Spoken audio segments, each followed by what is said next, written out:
ஆயுர்வேதம் ஒரு பொக்கிஷம், நம் ஆயுள் நீட்டக்கும் அற்புதம். டாக்டர் ஸ்ரீவர்மாஸ். பேசு தமிழா பேசு நேயர்களுக்கு வணக்கம்.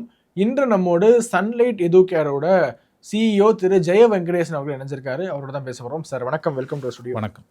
எப்படி இருக்கீங்க சார்? நல்லா இருக்கு. அப்ராட் எஜுகேஷன் அப்படிங்கிறது இப்போ கொஞ்சம் கொஞ்சமாக ப்ராப்ளம் அடைஞ்சிட்டு வருது. ஸோ உங்களுடைய இந்த நிறுவனத்தின் மூலமாக இந்த மாணவர்களுக்கு அப்ராட் எஜுகேஷனுக்கு ஹெல்ப் பண்ணிட்டு இருக்கீங்க.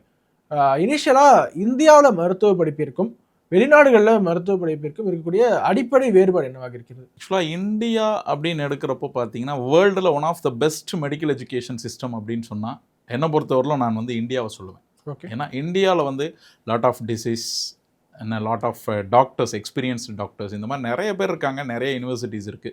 பர்டிகுலராக தமிழ்நாட்டில் வந்து நிறைய யூனிவர்சிட்டிஸ், நிறைய காலேஜஸ் இருக்குது. ஸோ இந்தியாவில் ஒருத்தர் மருத்துவம் படிக்கிறது வந்து சிறந்ததாக இருக்கும். ஏன்னு கேட்டிங்க அப்படின்னா இந்தியாவில் ஃபாலோ பண்ணுற சிஸ்டம், புக்ஸ் பேட்டர்ன்ஸ், நம்ம நாட்டில் வந்து ஒரு 19 சப்ஜெக்ட் நம்ம படிப்பாங்க. அனாட்டமி, ஃபிசியாலஜி, பயோகெமிஸ்ட்ரி, இந்த மாதிரி டிபார்ட்மெண்ட்ஸ் வந்து பார்த்திங்கன்னா 19 டிபார்ட்மெண்ட்ஸ் படிப்பாங்க. ஸோ இன்றைக்கி என்எம்சியே சொல்லியிருக்கிற ஒரு விஷயம் என்ன அப்படின்னா, இந்த 19 சப்ஜெக்ட்ஸ் எந்த கண்ட்ரியில் சொல்லித்தராங்களோ அந்த நாட்டில் படிச்சுட்டு வந்தால் தான் இந்தியாவில் நீங்கள் படித்த டிகிரி வேலிட்ன்றது ஒரு பாயிண்ட்டாக சொல்லியிருக்கிறாங்க. இந்த மாதிரி நிறைய பாயிண்ட்ஸ் சொல்லியிருக்காங்க. அதில் நீங்கள் கேட்ட பாயிண்ட்ஸ்க்காக சொல்கிறேன். ஸோ இந்தியாவில் படிக்கிறது தான் பெஸ்ட் ஆப்ஷன் நான் சொல்லுவேன். அப்படி மிஸ் ஆச்சுன்னா இந்தியாவை போல இருக்கிற ஒரு வெளிநாட்டில் படிக்கணும். இந்தியாவை போலன்றது மீன்ஸ் வந்து நாட்டுக்கு நாடு வேற்றுமைகள் இருக்கும். சில விஷயங்கள் எஜுகேஷன் விஷயத்தில் எந்த நாடு ஒத்து போகுது அப்படின்றத பார்த்து படிக்கிறது ஒரு முக்கியமான விஷயமாக பார்க்கப்படுது. லைக் எப்படி அப்படின்னா, இப்போ இந்தியாவில் இருக்கிற மாதிரி எந்த நாட்டில் வந்து இந்தியன் புக்ஸை ஃபாலோ பண்ணுறாங்க, இந்தியாவில் இருக்கிற மாதிரி கிளைமேட் எங்கே இருக்குது. ஏன்னா கிளைமேட்டுன்றது வந்து ஒவ்வொரு நாட்டிலையும் அந்த கிளைமேட்டை பொறுத்து தான் டிசீஸ் வந்துக்கிட்டு இருக்கும். ஸோ அப்போ இதே போல் டிசீஸ் இருக்கிற கண்ட்ரீஸில் படிக்கிறப்ப தான் நம்ம இந்தியாவில் இருக்கிற டிசீஸை பற்றி தெரிஞ்சிக்க முடியும், புரிஞ்சவங்க ப்ராக்டிக்கலாக எல்லா விஷயத்தையும் அது பார்க்க முடியும். அப்போ அங்கே முடிச்சுட்டு இந்தியாவில் வந்து எஃப்எம்ஜி எழுதுறதுக்கும் அது வந்து ரொம்ப ஒரு அவசியமானதாக இருக்கும். ஸோ எல்லா விதத்துலையும் இந்தியாவை ஃபாலோ பண்ணுற ஒரு கண்ட்ரியில் படிக்கிறது ஒரு பெட்டர் ஆப்ஷனாக. ஓகே. நீங்கள் வந்து எந்தெந்த நாடுகளுக்கு மாணவர்கள் அனுப்பிட்டு இருக்கீங்க சார்? நம்ம வந்து பார்த்தீங்க அப்படின்னா நம்ம சன்லைட் நிறுவனம் வந்து 2012 நம்ம ஆரம்பித்தோம். 2012 ஆரம்பித்து இப்போ வரையிலும் அப்ராட் மெடிக்கல் எஜுகேஷன்ஸை நம்ம வந்து பண்ணி கொடுத்துட்ருக்கோம். மெடிக்கல் மட்டும் தானா? Only medical, only MBBS. காரணம் இருக்கா மெடிக்கல் மட்டும் சூஸ் பண்ணதுக்கு? அது இல்லை, அதாவது வந்து என்ன அப்படின்னா, நாங்கள் ஆரம்பித்த காலகட்டத்தில் 2012 காலகட்டத்தில் இப்பயுமே அப்படி தான் இருக்குது.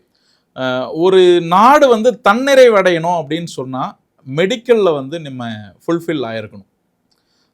அப்துல் கலாம் ஐயா சொன்ன மாதிரி வந்து கனவு காணுங்கள் வல்லரசு ஆகணும் அப்படின்றதுக்கு சொல்லியிருக்காங்க. அதில் ஒரு பாயிண்ட் வந்து மெடிக்கலும் நம்ம ஃபுல்ஃபில் ஆகிருக்கணும். ஸோ அப்ராடை கம்பேர் பண்ணுறப்போ நமக்கு இருக்கிற பாப்புலேஷனுக்கு தகுந்த மாதிரி இங்கே மெடிக்கல் டாக்டர்ஸ் இருக்கிறாங்களா அப்படின்னு பார்த்தா குறைவாக இருக்கிறாங்க.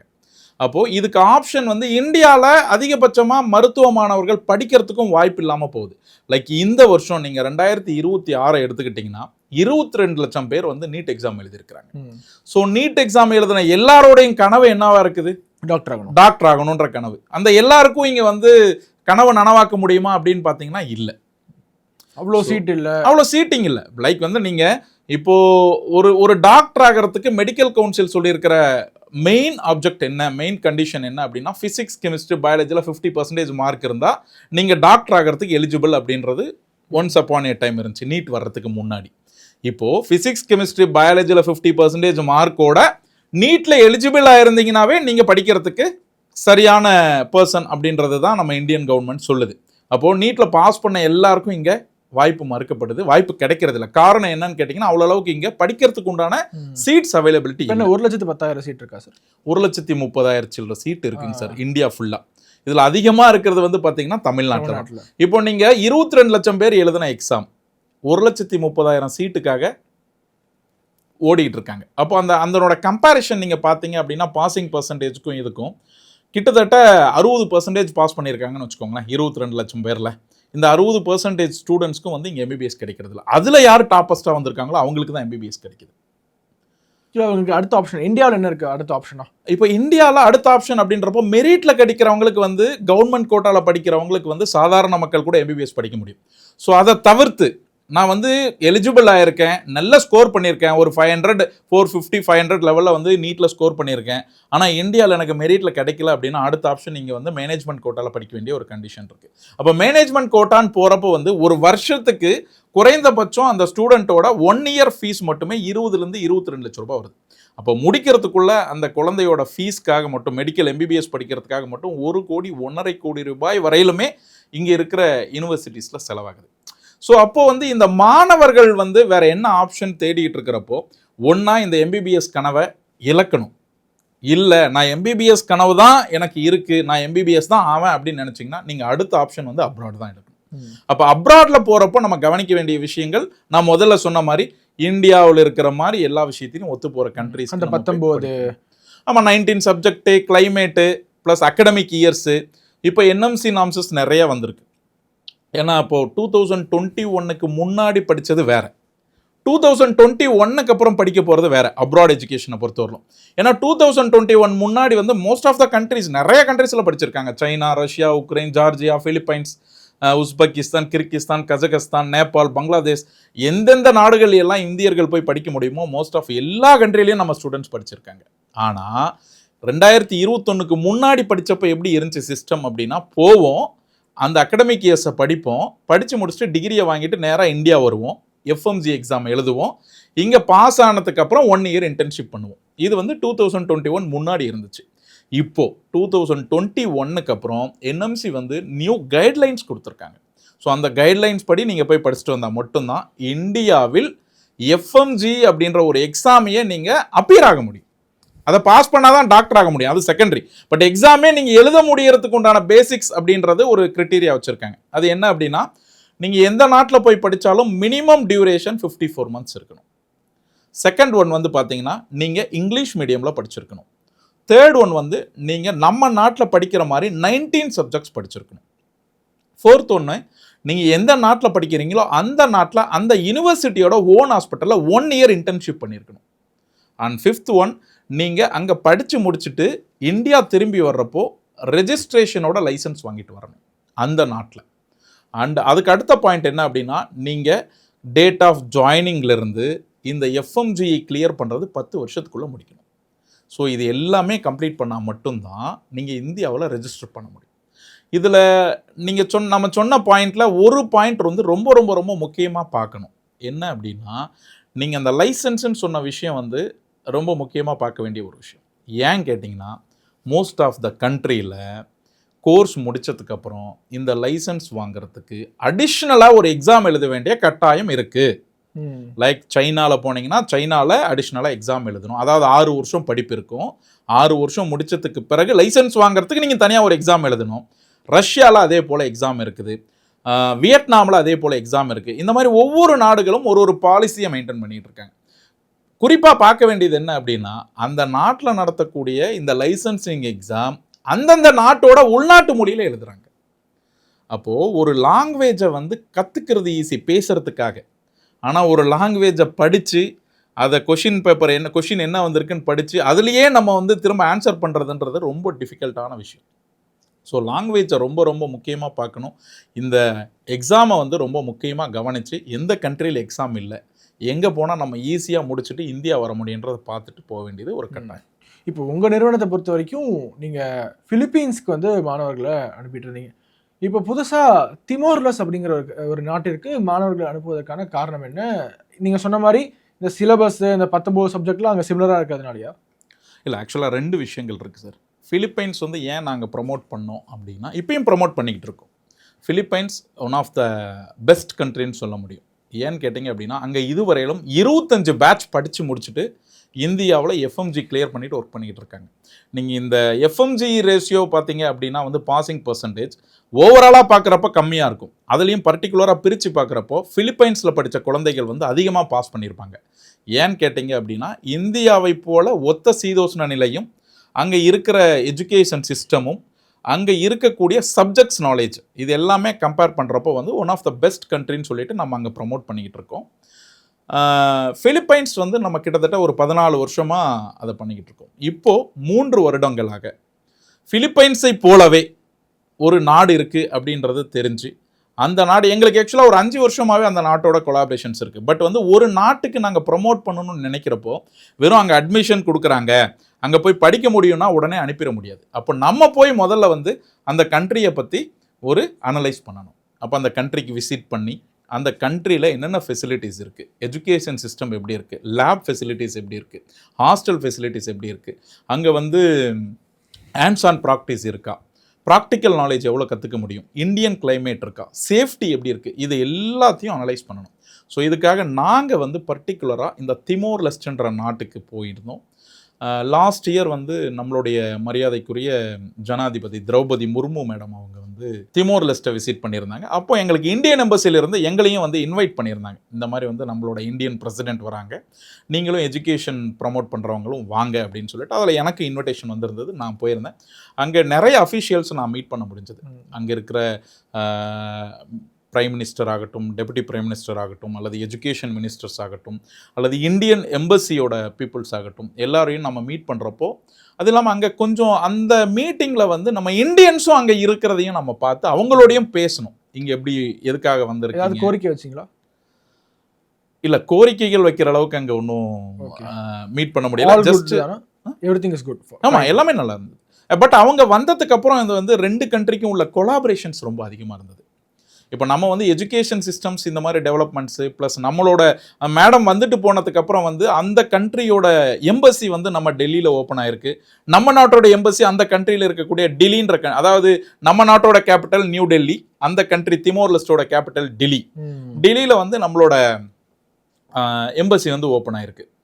ஸோ இந்த மாதிரி 2 கொலாபரேஷன்ஸ் ப்ளஸ் அங்கே ஃப்ளைட் ஆக்டிவிட்டீஸு, இப்போ வந்து ஃப்ளைட் ஆப்ரேஷன்ஸு, இது எல்லாமே 2 கண்ட்ரிக்கு நிறைய இது போயிட்டுருக்கு. இப்போ அங்கேருந்து மாணவர்கள் வந்து இங்கே படிக்கிறதுக்கு உண்டான ஆப்ஷன்ஸையும் இப்போ கவர்மெண்ட் ப்ரமோட் பண்ணிகிட்டு இருக்காங்க. இந்த கவர்மெண்ட் இந்த மாதிரி நிறைய விஷயங்கள் பார்த்துக்கிட்டு இருக்கோம். அப்புறம் அங்கே வந்து நாங்கள் அந்த கவர்மெண்ட் அஃபீஷியல்ஸ் கிட்டலாம் பேசுகிறப்போ ப்ளஸ் நம்மளோட இந்தியன் பீப்புள்ஸ் அங்கே இருக்கிறப்போ அவங்ககிட்டையும் டிஸ்கஸ் பண்ணோம். கிளைமேட் இங்கே இருக்கிற கண்ட்ரி எப்படி இருக்கும், சேஃப்டி எப்படி இருக்கும், ஏன்னா இந்தியாவிலேருந்து நீங்கள் ஏற்கனவே வந்து இங்கே இருக்கிறீங்க, எதுக்காக வந்திருக்கிறீங்க, என்ன ஜாப் ஆப்பர்ச்சுனிட்டிஸ் இருக்குது, இங்கே எஜுகேஷன் சிஸ்டம் எப்படி இருக்குன்றப்போ பார்க்குறப்போ இந்தியாவை போல் சிமிலராக எல்லாமே ஒத்து போயிருக்கிற ஒரு நாடாக இருக்கிறதால பிலிப்பைன்ஸும் இதுவும் மோரார்லஸ் ஒரே மாதிரி தான் இருக்குது. அப்படின்றதால அங்கே இருக்கிற எஜுகேஷன் சிஸ்டமும் இங்கே இருக்கிற எஜுகேஷன் சிஸ்டமும் சிமிலராக இருக்குது.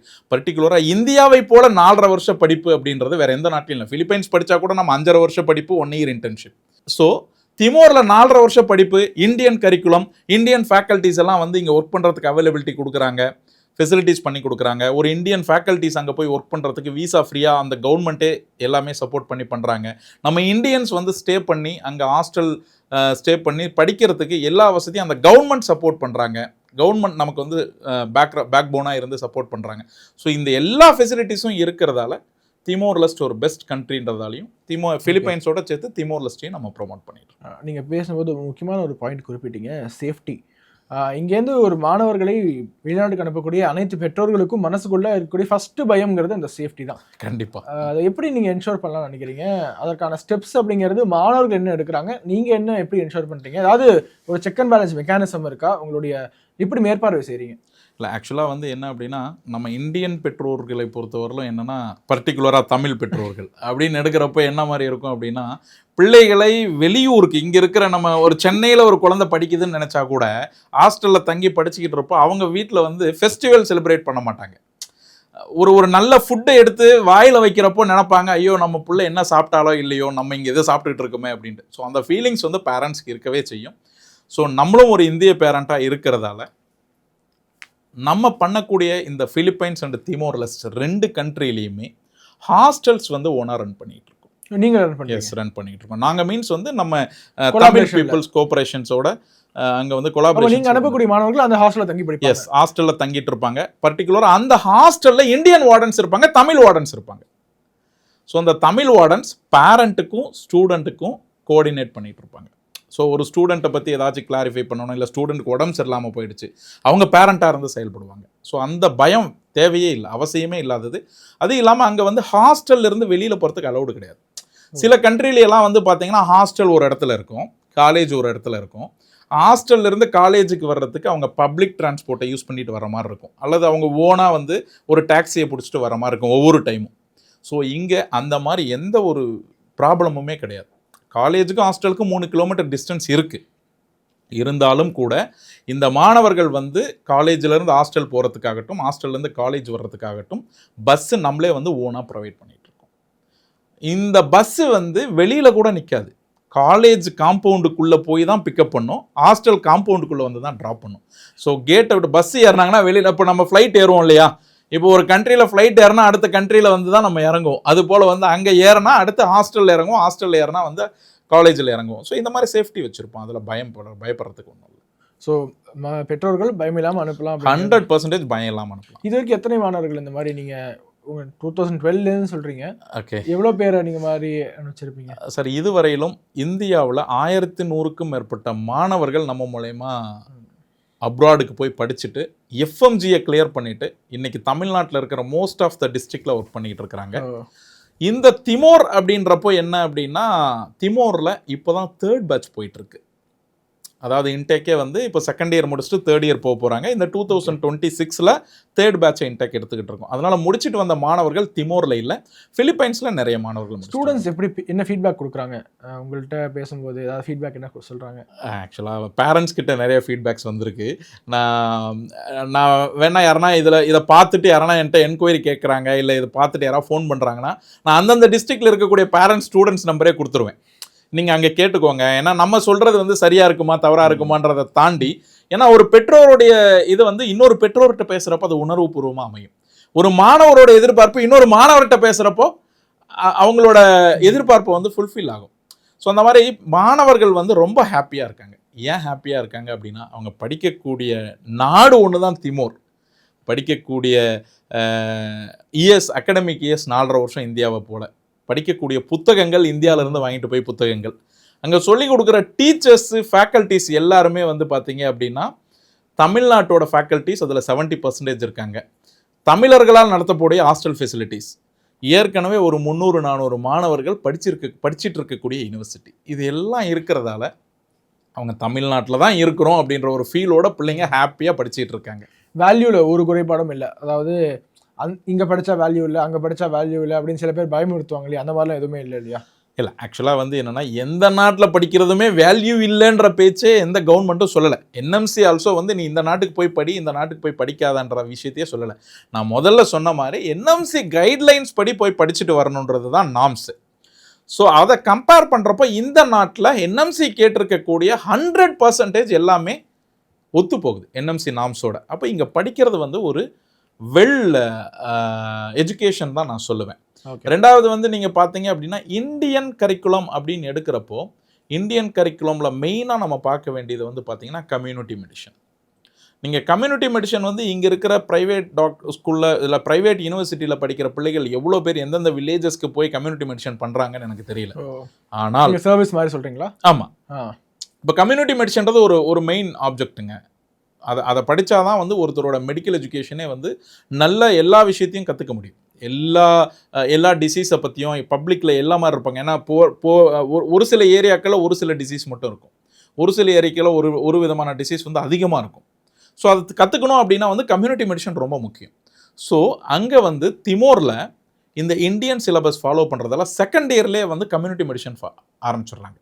ஸோ அவங்க அந்த லோக்கல் இருக்கிற பப்ளிக்கை மீட் பண்ணி அவங்களுக்கு ஹெல்த்தில் என்ன இஷ்யூ இருக்குது அப்படின்றத நிறைய அப்சர்வ் பண்ணுறதால, இந்தியாவோட ஒத்து போகிற கிளைமேட் இருக்கிறதால, நம்ம நாட்டில் இருக்கிற நோய்கள் நிறையா இருக்கிறதால அவங்க விஷயங்கள் கற்றுக்கிறதுக்கும் அதை பற்றின நாலேஜ் டெவலப் பண்ணுறதுக்கு ஒரு பெரிய ஆப்பர்ச்சுனிட்டி. சேஃப்டிக்கு ஒரு உத்தரவாதம் கொடுத்துட்டீங்க.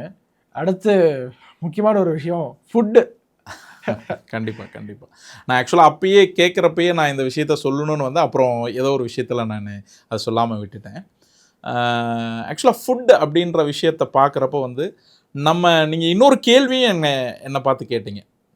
என்ன கேட்டிங்கன்னா, நீங்கள் ஏன் சார் பிலிப்பைன்ஸ் திமோர் லெஸ்ட் மட்டும் பண்ணுறீங்க அப்படின்னு சொல்லிட்டு. இப்போது நிறைய கன்சல்டன்ட்ஸ் என்ன சொல்லுவாங்கன்னா, ஒரு 15 கண்ட்ரியை வச்சுட்டு நான் 36 காலேஜுக்கு அட்மிஷன் எடுத்து தரேங்க, எந்த கண்ட்ரிக்கு உங்களுக்கு வேணும்னு சொல்லுவாங்க. அவங்க வேலையெல்லாம் பார்த்தீங்க அப்படின்னா அட்மிஷன் எடுத்து அந்த காலேஜுக்கு அனுப்புறதோட வேலை முடிஞ்சிடும். பட் நம்ம சன்லைட்டை பொறுத்த வரையிலும் ஒரு மாணவரை அட்மிஷன் எடுத்ததுலேருந்து அந்த குழந்தை அங்கே முடிச்சுட்டு இந்தியாவில் வந்து எஃப்எம்ஜி கிளியர் பண்ணிவிட்டு ரெஜிஸ்ட்ரேஷன் பண்ணுற வரையிலும் நம்ம சப்போர்ட் பண்ணுவோம். ஸோ அந்த வகையில் பார்த்தீங்க அப்படின்னா குழந்தைகளை இங்கேருந்து நம்ம கூட்டு போகிறோம் அப்படின்னா அங்கே ஹாஸ்டல் நம்ம ஓனாக ரன் பண்ணுற மாதிரி ஒரு அட்மாஸ்பியரில் இருந்தால் மட்டும்தான் நம்ம அந்த கண்ட்ரிக்கு ப்ரொமோட் பண்ணுவோம். ஸோ இந்த திமோர் லெஸ்ட்டை பொறுத்தவரையிலும் அல்லது ஃபிலிப்பைன்ஸை பொறுத்தவரையிலும் இந்த ஹாஸ்டல்ஸில் இந்தியன்ஸ்க்கு பர்டிகுலராக தமிழ்நாட்டு பீப்புள்ஸ்க்கு தனியாக ஃபுட்டு வந்து அங்கே சமைச்சு கொடுக்குறாங்க. அங்கே குக்கு வந்து நம்ம நாமக்கல் டிஸ்ட்ரிக்ட் அண்ட் ராம்நாத் டிஸ்ட்ரிக்ட்ல இருந்து தான் குக் இருக்கிறாங்க. ஸோ மாணவர்களும் பெற்றோர்களும் வந்து ஃபுட்டுக்கு கவலைப்படுவாங்களே என்ற பயம் அவசியம் இல்லை. ஏன்னா சில நாடுகள் எல்லாம் வந்து பார்த்தீங்கன்னா ஃபுட்டு வந்து மாணவர்கள் போயிட்டு படிப்பு முடிச்சுட்டு மேன்ஷன் மாதிரி தங்கிட்டு இருப்பாங்க. அவங்க ஒரு நம்ம ஊர்ல எல்லாம் இருக்கு இல்லைங்களா, இப்போ நம்ம சென்னையில் ஒர்க் பண்ணுறவங்கலாம் மேன்ஷனில் ஸ்டே பண்ணியிருப்பாங்க. அவங்க ஃபுட்டுக்கு வந்து வெளியே ஹோட்டலில் சாப்பிட்டுட்டு இருப்பாங்க அல்லது ஓனாக குக் பண்ணி சமைச்சு சாப்பிட்டுட்டு இருப்பாங்க. ஸோ இந்த மாதிரி நிறைய கண்ட்ரீஸில் பண்ணிகிட்டு இருக்காங்க. ஸ்டூடெண்ட்ஸ் படிக்க போகிற ஸ்டூடெண்ட்ஸ் வந்து படித்து முடிச்சுட்டு ஹோட்டலில் சாப்பிட்றது ப்ளஸ் வந்து ஒரு 5 பேர் 6 பேர் சேர்ந்து குக் பண்ணி சாப்பிட்றது, அது எல்லாமே ஒரு டிஃபிகல்ட்டான டாஸ்க் தான் என்னை பொறுத்த வரையிலும். ஸோ படிக்க அனுப்பியிருக்கிற குழந்தைகள் படிப்பை தாண்டி அவங்க வீட்டில் எப்படி கம்ஃபர்ட்டாக இருப்பாங்களோ, நேரத்துக்கு வந்த உடனே வீட்டில் அம்மா அப்பா சமைச்சு வச்சுருப்பாங்க. காலையில் டிஃபன் ஆகட்டும், மத்தியானம் லஞ்ச் ஆகட்டும், நைட் டின்னர் ஆகட்டும். ஸோ அதை பற்றி அவங்க கான்சன்ட்ரேஷனே இருக்கக்கூடாது, படிப்பில் மட்டும்தான் கவனம் இருக்கணும். அதுபோல் நம்ம பண்ணக்கூடிய ஃபிலிப்பைன்ஸ் அண்ட் திமோர் லெஸ்ட் 2 நாடுகள்லையும் வந்து பார்த்திங்கன்னா ஓனாக ஹாஸ்டல்ஸ் ரன் பண்ணுறோம். அங்கே இருக்கிற ஹாஸ்டலில் மாணவர்களுக்கு எந்த குறையும் இல்லாத வகையில் தமிழ்நாட்டிலிருந்து சமையல் கலைஞர்களை கொண்டு தமிழக வார்டன்களை அப்பாயிண்ட் பண்ணி தமிழ்நாட்டோட ஃபுட் லைக் நம்ம வீட்டில் எப்படி காலையில் இட்லி தோசை சப்பாத்தி, மத்தியானத்தில் வந்து வெஜ் அண்ட் நான்வெஜ் மீல்ஸு, நைட்டில் வந்து சப்பாத்தி வித் டின்னர் எல்லாமே வந்து நம்ம வீட்டில் இருக்கிற மாதிரி பிள்ளைங்களுக்கு கிடைக்கும். இந்த அப்ராட் எஜுகேஷனுக்காக நீட்டில் எவ்வளோ ஸ்கோர் பண்ணியிருக்கணும், ஏதாவது இந்த கட் ஆஃப் எவ்வளோ இருக்குது? சார் ஆக்சுவலாக வந்து என்னென்னா இது ஒவ்வொரு வருஷமும் மாறும். இந்த 2026 பொறுத்த வரையிலும் வந்து பார்த்தீங்க அப்படின்னா நீட்டில் வந்து ஜென்ரல் கேட்டகரியாக இருக்கிறவங்க வந்து 217 மார்க்கு எடுத்திருந்தா அவங்க eligible. OBC SC ST category peoples வந்து 177 மார்க் எடுத்திருந்தா அப்ராடில் வந்து அப்ராடில் வந்து எம்பிபிஎஸ் படிக்க முடியும். ஓகே சார், இந்த திமோர் லெஸ்ட் அப்படிங்கிற நாடு எங்கே இருக்குது, எப்படி டிரான்ஸ்போர்ட்டேஷன் சார் எல்லாமே வந்து ஸ்மூத்தாக இருக்குமா ஃப்ளைட்ஸ்? இல்லை, திமோர் லெஸ்ட் அப்படின்றது வந்து பார்த்தீங்க அப்படின்னா நியர்பை ஆஸ்திரேலியாவில் இருக்குது. ஆஸ்திரேலியாவுக்கும் திமோர் லெஸ்ட்டுக்கு உள்ள டிஸ்டன்ஸ் வந்து பார்த்தீங்கன்னா 400 கிலோமீட்டர்ஸ் மட்டும். நம்ம இந்தியாவிலேருந்து போகணும் அப்படின்னா நமக்கு கம்ஃபர்டபுளான ஃப்ளைட்ஸ் இருக்குது. மாறி போகணுமா இல்லை டேரக்ட் ஃப்ளைட்? இல்லை, ஒரு டிரான்சிட் இருக்கணும். இந்தியா டு கோலாலம்பூர் டு டில்லின்றது அந்த கண்ட்ரியோட கேபிட்டல்லே தான் இந்த யூனிவர்சிட்டிஸ் லொக்கேட் ஆகிருக்கு.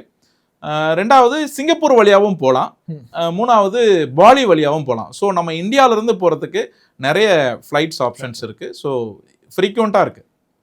இந்த அப்ராட் எஜுகேஷனுங்கிறது ஒரு சில மக்கள் மத்தியில் இது அப்ராட் எஜுகேஷனால ஸ்கேம்டா, நிறைய பேர் ஸ்கேம் பண்ணிட்டு இருக்காங்க அப்படின்னு நிறைய பேர் ஃபீல் பண்ணுறாங்களே சார்? S, correct. நீங்கள் ரொம்ப நிறைய பேர் வந்து ஏமாந்துட்டாங்க, பணத்தை கொடுத்து ஏமாந்ததை செவி வழியாக கேட்டு நீ ஒன்றும் அப்ராடில் போய் படிக்க வேணாம், நீ இந்தியாவிலே இருந்து படி அப்படின்னு மாணவர்கள்ட்ட சொல்கிற மாதிரி இருக்குது சார். இல்லை, உண்மை. நீங்கள் சொல்கிற விஷயங்கள் வந்து நிறைய விஷயங்கள் நானும் பேப்பரில் பார்க்குறேன், நிறைய டிவி நியூஸில் வருது, நிறைய விஷயங்கள் நானும் பார்த்துக்கிட்டு இருக்கேன். பர்சனல் அனுபவம் எதாவது இருக்கா உங்களுக்கு? நீங்கள் உங்களோட தெரிஞ்சவங்க சொந்தக்காரங்க? இல்லை, எனக்கு இப்போ ரீசெண்டாக ஒரு 1 வீக் பிஃபோர் வந்து என்னோட ஃப்ரெண்டு வந்து ஆக்சுவலாக தினமணியில் ஒர்க் பண்ணிகிட்டு இருக்காரு. அவர் வந்து தர்மபுரியில் ஒர்க் பண்ணிகிட்டு இருக்காரு. அவரோட ஃப்ரெண்டு வந்து திருப்பதியில் ஒருத்தர் வந்து அட்மிஷன் வேணும்னு சொல்லிட்டு பணம் கட்டியிருப்பார் போல இருக்கு. அதுக்கப்புறம் அவருக்கு அட்மிஷனும் கிடைக்கல, அந்த பணத்தையும் ரிட்டர்ன் பண்ணலை. அவரும் 2 வருஷமாக ஃபாலோ பண்ணிக்கிறான், பணம் கிடைக்கலன்னு உடனே சார் உங்களுக்கு ஏதாவது தெரியுமா அப்படின்னு சொல்லிட்டு என்னோட நண்பருக்கு அவர் சொல்லி அவர் நண்பர் கேட்டார். ஸோ அந்த மாதிரி நிறைய எக்ஸ்பீரியன்ஸ் இருக்குது. பெற்றோர்கள் இந்த நேரத்தில் வந்து என்ன பண்ணணும் அப்படின்னா, பெற்றோர்கள் வந்து தெளிவாக ஒரு இடத்துக்கு 2 இடத்துல போய் விசாரிக்கணும். 2வது அந்த நம்ம விசாரிக்கக்கூடிய அட்மிஷன் பண்ணக்கூடிய கன்சல்டன்ட் எத்தனை வருஷமாக ஃபீல்டில் இருக்காங்க, அவங்க மூலயமா எவ்வளோ பேர் படிச்சுட்டு வந்திருக்கிறாங்க. அவங்க வந்து ஃபீஸ் முதல்ல வந்து எந்த ஒரு கன்சல்டன்ட்டும் கையில் வாங்குறதே வந்து தவறு. ஆஸ் பர் ஒரு கன்சல்டண்ட்டாக இருக்கிறவங்க வந்து நாங்கள் ஃபீஸ் கையில் வாங்குறது கிடையாது. எல்லா ஃபீஸாக இருந்தாலும் பேங்க் அக்கௌண்ட்டு காலேஜ் அக்கௌண்ட்டுக்கு ட்ரான்ஸ்ஃபர் பண்ணுங்கள். காலேஜ் அக்கௌண்ட்டுக்கு ட்ரான்ஸ்ஃபர் பண்ணிவிட்டு ஒரு ரெசிப்ட் கொடுப்பாங்க. இங்கேருந்து நீங்கள் அனுப்புறதா இருந்தால் ஷிஃப்ட் பேசிஸ் ஆர் வந்து டெலிகிராஃப் ட்ரான்ஸ்ஃபரில் அனுப்புவீங்க. அதை பண்ணிவிட்டு அதனோட அக்னாலேஜ்மெண்ட் கொடுத்தா போதும், நாங்கள் காலேஜில் அதை ப்ரொடியூஸ் பண்ணிவிடுவோம். அதுக்குண்டான கிளியரன்ஸ் அவங்க ஸ்டூடெண்ட் கையிலேயே கொடுத்துருவாங்க இமீடியட்டாக. சார், பல ஆண்டுகளாகவே நிறைய செய்திகள் கேள்விப்படுறோம். இந்த நாட்டில் அந்த வார் வந்துருச்சு, சிவில் வார் வந்துருச்சு, ரஷ்யாவுக்கு உக்ரைனுக்கு வார் வந்துருச்சு, சூதானில் வார் வந்துருச்சு, ஆப்பிரிக்கா நாட்டில் பல நாட்டில் உள்நாட்டு கலவரம் ஏற்பட்டு விட்டது. ஸோ இந்திய அரசாங்கம் உடனடியாக அங்கே போய் மாணவர்களை மீட்டு கொண்டு வந்தாங்க. அப்படிலாம் ஒரு அன்சர்டனிட்டி இருக்கு. இப்போ இந்தியா வந்து இப்போ ரொம்ப பீஸ்ஃபுல்லாக இருக்கு. அப்போ ஆனால் அதே மாதிரி மற்ற நாடுகள் இல்லைங்கிற போது இந்த பிலிப்பீன்ஸ் அண்ட் திமோர் லெஸ்ட் 2 நாடும் அமைதியான ஒரு நாடு என்று நம்ம இல்லை நம்ம பார்க்க தான் செஞ்சோம். ஏற்கனவே வந்து உக்ரைனில் வந்து வார் வந்தப்போ நம்ம தமிழ்நாட்டிலேருந்து பர்டிகுலர் இந்தியாவிலேருந்து நம்ம இந்தியாவை தாண்டி தமிழ்நாட்டிலேருந்து பெரும்பாலான மாணவர்கள் அங்கே வந்து தவிச்சிட்டு இருந்ததையெல்லாம் நம்ம பார்த்தோம். இப்போ கூட ரஷ்யாவில் வந்து வார் நடந்துகிட்டு இருக்கு. ரஷ்யாவிலேருந்து பிள்ளைங்க வந்து ஏதாச்சும் லீவில் ஊருக்கு வரணும்னா கூட சில இடங்களில் வந்து டிஃபிகல்ட்டான விஷயங்கள் இருக்குது. நிறைய இடத்துல ஃப்ளைட்டு கேன்சல் ஆனதையெல்லாம் நம்ம பார்க்க தான் செஞ்சோம். பட் இந்த திமோர் லெஸ்ட் அண்ட் பிலிப்பைன்ஸ் வந்து 100% சேஃப்டி கேரண்டியாக இருக்கிற ஒரு நாடு. ரெண்டாவது வந்து இந்த திமோர் லெஸ்ட்டை பொறுத்தவரையிலும் பீஸ்ஃபுல்லான நாடு, அதாவது நம்ம வந்து அமைதியான நாடுன்னு எடுத்துக்கலாம். இந்த அமைதியான நாடுகள் பட்டியலில் வந்து வேர்ல்டு வைடு வந்து பார்த்திங்கன்னா 32வது இடத்துல இருக்கிற ஒரு நாடு. அதே போல் ஏசியன் கண்ட்ரீஸில் வந்து பார்த்திங்க அப்படின்னா 6th பிளேஸில் இருக்கிற ஒரு நாடு. ஸோ அமைதி இந்த மாதிரி விஷயங்கள் எல்லா நாட்டோடும் பகை. ஆமாம், எந்த நாடோடையும் பகையாக இருக்காது. ஒரு அமைதியான நாடு.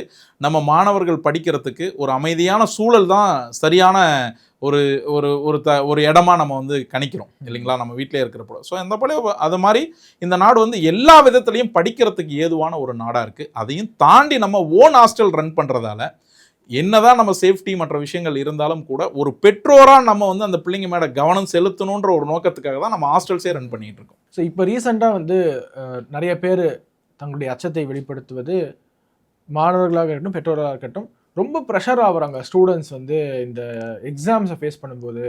ஸோ நீங்கள் அந்த மாணவர்களுக்கோ இல்லை பெற்றோர்களுக்கோ என்ன டிப்ஸ் கொடுக்க விரும்புகிறீங்க? நல்ல கொஷின். ஆக்சுவலாக வந்து நான் வந்து வருஷம் வந்து பார்த்திங்கன்னா தமிழ்நாடு ஃபுல்லாக செமினார்ஸ் பண்ணுவோம். எனக்கு வந்து அங்கே இருக்கிற மாணவர்கள் பெற்றோர்கள் அந்தந்த டிஸ்ட்ரிக்ட்லேருந்து வருவாங்க. அவங்க எல்லாரும் ஃபீல் பண்ணுற ஒரு காரணம், சார் நான் 2 முறை நீட் எழுதினேன் சார், 3 முறை நீட் எழுதினேன் சார், எனக்கு எலிஜிபிள் வரல சார், இப்படி தான் சொல்லிக்கிட்டு இருக்காங்க. ஸோ அந்த மாணவர்களுக்கும் பெற்றோர்களுக்கும் நான் சொல்கிற ஒரே விஷயம் என்ன அப்படின்னா, நீங்கள் வந்து எம்பிபிஎஸ் படிக்கணும்னு ஒரு கனவோடு இருக்கிறீங்க அப்படின்னா +1 +2 படிக்கிறப்பயே ஃபிசிக்ஸ் கெமிஸ்ட்ரி பயாலஜியை தரவாக படிங்க, ஒரு ஆம்பிஷனோடு படிங்க. இந்த வருஷம் நீங்கள் வந்து நான் பார்த்த வரையில் இந்த 2026 ரிப்பீட்டர்ஸை விட ஃப்ரெஷராக, அதாவது இப்போ +2 முடிச்சுட்டு நீட் எக்ஸாம் எழுதுனவங்க அதிகமாக ஸ்கோர் பண்ணியிருக்கிறாங்க. ஸோ பிள்ளைகளை வந்து திணிக்காதீங்க. நீங்கள் இன்னொரு முறை எக்ஸாம் எழுதுன்னு சொல்லிட்டு பெற்றோர்கள் திணிக்காதீங்க. மாணவர்களும் கூட ஒரு முறை ட்ரை பண்ணுறீங்க, 2வது முறை உங்களால் நீட் ஸ்கோர் வந்து இந்தியாவில் படிக்கிற அளவுக்கு எலிஜிபிலிட்டி வரல அப்படின்னா நீங்கள் வந்து ஈஸியாக அப்ராட் போங்க. அப்ராடில் ஒரு பெரிய எக்ஸ்பென்சிவ் கிடையாது. இப்போ இந்தியாவில் இருக்கிற மாதிரி உங்களுக்கு வந்து 1.5 கோடி ரூபாய் 2 கோடி ரூபா வரணுன்ற கட்டாயமெல்லாம் இல்லை. தோராமே எவ்வளோ சார் வரும்? ஏன்னா எக்ஸ்பென்ஸுங்கிறது நிறைய பேர் அதை யோசிக்கிறாங்க, ரொம்ப எக்ஸ்பென்ஸ் ஆகுமோ அப்படின்ட்டு. தோராமே எவ்வளோ எக்ஸ்பென்ஸ் ஆகும் சார்? ஓவராலாகவே ஒரு 35 lakhsல முடிச்சுட்டு வந்துட முடியும். நான் சொல்கிறது college fees, hostel fees, books, uniform, flight ticket, இந்த மாதிரி A to Z எல்லாமே ஒரு 35 லட்சத்தில் நீங்கள் ஈஸியாக முடிச்சுட்டு வந்துட முடியும். ஸோ அந்த மாதிரி நிறைய ஆப்பர்ச்சுனிட்டிஸ் இருக்குது. நீங்கள் வந்து அந்த இந்தியாவில் படிக்கணுன்றது ஓகே, நான் அதில் வந்து மாற்றுக்கருத்தே சொல்லலை. ஃபர்ஸ்ட் ப்ரிஃபரன்ஸ் இந்தியா தான். இந்தியாவில் நமக்கு வந்து படிக்கிறதுக்கு வாய்ப்பு கிடைக்கல அப்படின்னா அதை விட்டு வெளியில் வாங்க. அடுத்த ஆப்ஷன் என்னன்றதை தேடுங்க. அடுத்த ஆப்ஷன் தேடினீங்கனாலே உங்களுக்கு ஒரு கிளாரிட்டி கிடைக்கும். அதுக்கு ஹெல்ப் பண்ணி நீங்கள் ரெடியாக இருக்கீங்க. எஸ், அந்த மாதிரி வர மாணவர்களுக்கு வழிகாட்டுற ஒரு நிறுவனம் தான் சன்லைட் எஜுகேர். ஸோ இதை பார்க்கக்கூடிய நேயர்களுக்கு சன்லைட் நிறுவனத்தினுடைய கான்டாக்ட் நம்பர் நாங்கள் தொடர்ச்சியாகவே ஸ்க்ரீனில் டிஸ்பிளே பண்ணிகிட்டு இருக்கோம். டிஸ்கிரிப்ஷன்லேயும் உங்களுக்கு கான்டாக்ட் நம்பர் போட்டு விட்றேன். நீங்கள் எப்போ வேணால் சாரை தொடர்பு கொண்டு அப்ராட் எஜுகேஷனில் சார் ஹெல்ப் பண்ணுறதுக்கு ரெடியாக இருக்கார். ஸோ நேரில் வந்து நேரம் கொடுத்து பேசுவீங்க. மிக்க நன்றி சார். தேங்க்யூ. உலக தமிழ் சொந்தங்களுக்கு வணக்கம். நான் ராஜவேல் நாகராஜன். பேசு தமிழா பேசு வலையொலியுடைய வளர்ச்சிக்கு நீங்களும் உறுதுணையாக இருக்கணும்னு நினச்சிங்கன்னா இந்த வீடியோடைய டிஸ்கிரிப்ஷனில் இருக்கக்கூடிய ரேசர் பே லிங்கை கிளிக் பண்ணுங்கள். அந்த லிங்க்கில் போயிட்டு உங்களுக்கு விருப்பமான தொகையை பேசு தமிழா பேசுவனுடைய வளர்ச்சிக்கு உங்களுடைய பங்களிப்பாக நீங்கள் கொடுக்கலாம். நன்றி, வணக்கம்.